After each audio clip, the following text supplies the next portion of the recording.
આકાશવાણી અમદાવાદ વડોદરા પ્રાદેશિક સમાચાર સોનલ પરમાર વાંચે છે.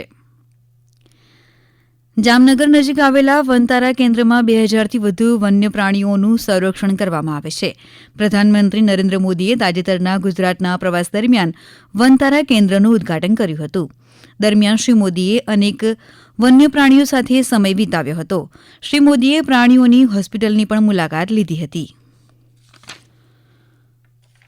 પ્રધાનમંત્રી નરેન્દ્ર મોદીએ નેશનલ બોર્ડ ફોર વાઇલ્ડલાઇફની 7મી બેઠકમાં ઘોરાડના સંવર્ધનની સૂચના આપી હતી.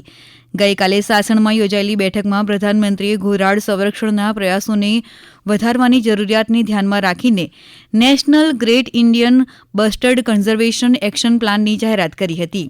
તેમણે વન્યજીવ સંરક્ષણ વ્યૂહરચના અને મંત્રાલય માટે ભવિષ્યની કામગીરીની રૂપરેખા તૈયાર કરી હતી. તેમણે રીંછ, ઘરિયાળ અને ઘોરાડના સંરક્ષણ અને વિકાસ પર કામ કરવા વિવિધ કાર્યદળની રચના કરવા પણ જણાવ્યું હતું.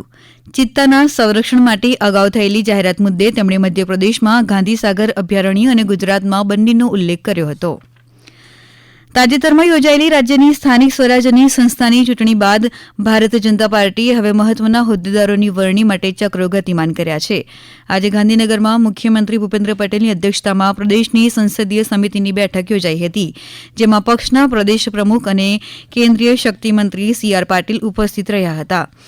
આવતીકાલે નગરપાલિકાઓ, જૂનાગઢ મહાનગરપાલિકા અને તાલુકા પંચાયતોની સામાન્ય સભા મળશે, જેમાં ભાજપે જીતેલી તમામ સ્થાનિક સ્વરાજ્યની સંસ્થાઓમાં ટોચના હોદ્દેદારોની નિમણૂક થશે.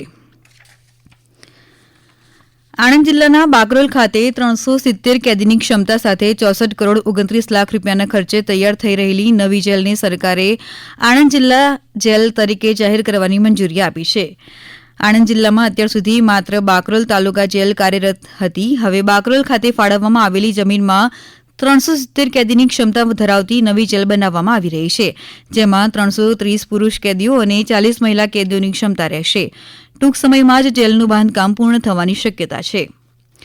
જિલ્લા જેલ તરીકે જાહેર થવા માટે ઓછામાં ઓછા 240 કેદીની ક્ષમતા હોવી જરૂરી હોય છે. આ નિર્ણયથી આણંદ જિલ્લામાં જેલ સંચાલન અને સુરક્ષા વ્યવસ્થા વધુ મજબૂત બનશે. અરવલ્લી જિલ્લામાં ખેડૂતોએ બટાકા કાઢવાની શરૂઆત કરી છે. મોડાસા, ધનસુરા, બાયડ તાલુકાના ખેડૂતો બટાકા કાઢવાની કામગીરીમાં જોડાયા છે. ખેડૂતો જણાવે છે કે જિલ્લામાં એલઆર બટાકાનું વાવેતર સૌથી વધુ કરાય છે, જેનો વેફર બનાવવા માટે ઉપયોગ થાય છે. હું અત્યારે છેલ્લા 5 વર્ષથી બટાકાનું વાવેતર કરું છું. એમાં શાકભાજી માટેના પોખરાજ આવે છે અને ચિપ્સ માટેના એલઆર કરીને આવે છે. હું જ્યાદાતર વધારે એલઆર બટાકાનું વાવેતર કરું છું. તેના ભાવ મને દર સાલ પોસાય એ જ ટાઈપના ભાવ મને મળી રહે છે. મેં અત્યારે 281 રૂપિયામાં બટાકાનો એગ્રીમેન્ટ કરેલો છે અને સારું વળતર મળે છે. આ સમાચાર આપ આકાશવાણીના અમદાવાદ વડોદરા કેન્દ્ર પરથી સાંભળી રહ્યા છો. આ સમાચાર આપ અમારી YouTube channel AIR news Gujarat પર પણ સાંભળી શકશો. વધુ સમાચાર માટે અમારી વેબસાઇટ newsonair.gov.in/gujarati અને અમારા એક્સ હેન્ડલ AIR_news_ABAD ને ફોલો કરશો.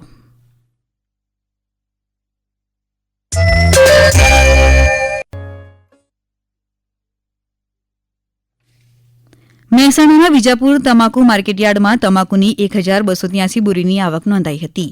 કલકત્તી તમાકુનો મહત્તમ ભાવ 2528 રૂપિયા, જ્યારે લઘુત્તમ ભાવ 1580 રૂપિયાનો અને સામાન્ય ભાવ 1900 રૂપિયા રહ્યો હતો.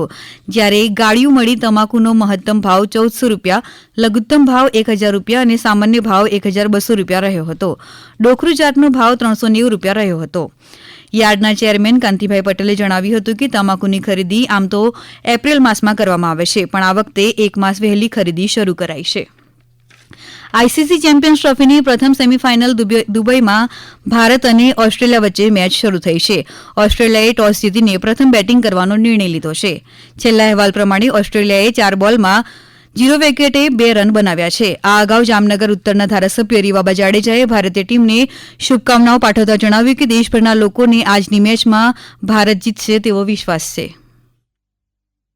ટીમ જે કોમ્બિનેશન સાથે રમી રહી છે એટલે I think it's a perfect combination અને we are hoping best. Generally India Pakistan પછી ઇન્ડિયા ઓસ્ટ્રેલિયા જે બિગેસ્ટ રાઇવલરી આપણે કન્સિડર કરતા હોઈએ છીએ, બટ પૂરા ભારત દેશના નાગરિકોને ક્રિકેટ લવર્સને ખાતરી છે આજે કે we will win. So best wish. આકાશવાણીના અમદાવાદ વડોદરા કેન્દ્ર પરથી પ્રાદેશિક સમાચાર પૂરા થયા.